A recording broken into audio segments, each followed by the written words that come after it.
Aliás, o Chico Buarque de Holanda, ele descreveu o nosso país como uma espécie de fazenda, de grande fazenda, né? É uma música pouco conhecida dele.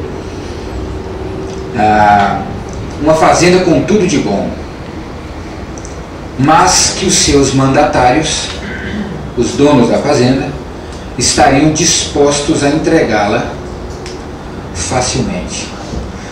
Então é uma música, acho que de 6 ou 7 estrofes, 6 estrofes, e na terceira estrofe ele diz assim, o nome da música se chama Bancarrota Blues. É um blues, cantado assim mesmo, com toda a batida do blues, e ele descreve a beleza do país e o que está acontecendo no país, né? Como sendo uma grande fazenda, né? É uma música de 1997, a melodia do Edu Lobo e a letra dele. Ele diz assim, na terceira estrofe: o que eu tenho, eu devo a Deus, meu chão, meu céu, meu mar, os olhos do meu bem e os filhos meus. Se alguém pensa que vai levar, ele dá uma paradinha e diz, eu posso vender. Quanto vai pagar? Então, a entrega do país, né? Ora, nesse país nós temos uma, que aqui nos interessa, uma religiosidade muito forte, né? Muito presente em todos os segmentos. A religiosidade aqui existente não poderia, portanto, refletir outra coisa que não essa que eu descrevi até agora, né? Reflete, portanto, estas idiosincrasias, esses problemas da nossa cultura, da nossa formação. E dentro disso, o protestantismo não foge à regra. Em muitos momentos, quiséramos que fosse diferente, mas constatamos, com o passar dos anos, a Igreja Presbiteriana está completou agora 150 anos, né, no Brasil. Então, o protestantismo não foge à regra. Por um lado, o protestantismo quer ser o herdeiro daquele lado luminoso da reforma protestante do século XVI,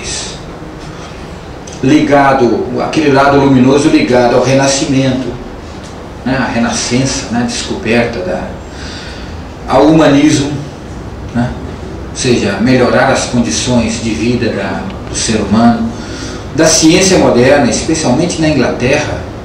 Foi tão importante, por exemplo, no século XVIII, em Oxford, para Wesley e para tantos outros, né, que vieram do século XVIII em diante, mas no século XVII em diante, o advento da ciência moderna na Inglaterra, ela praticamente acontece, na sua maioria, em ambientes protestantes, né?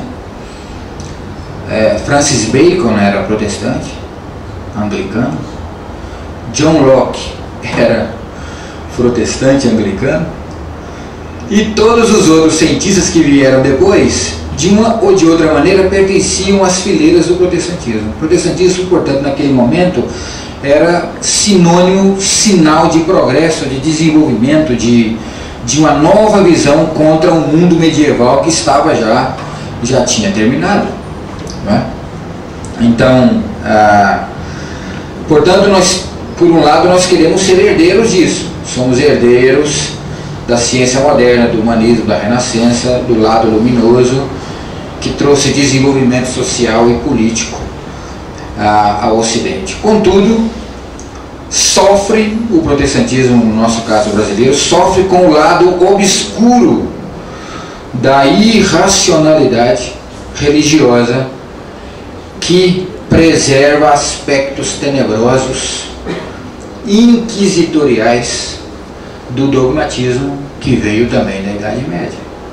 E por isso mesmo sofremos dos males de isolacionismo, ou seja, não conseguimos participar da cultura do nosso país, ou seja, a presença protestante na cultura brasileira ainda é muito pífia, ainda é muito pequena, né?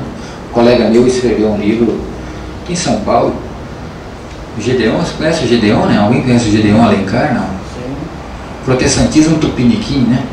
subtítulo do livro dele é A Não Contribuição do Protestantismo Brasileiro na Cultura Brasileira. Então, é um livro que vale a pena também ter para entender um pouco e baixar um pouco a nossa bola. No sentido de que o protestantismo tem esse lado obscuro de isolacionismo, de intolerância. Ainda somos muito intolerantes.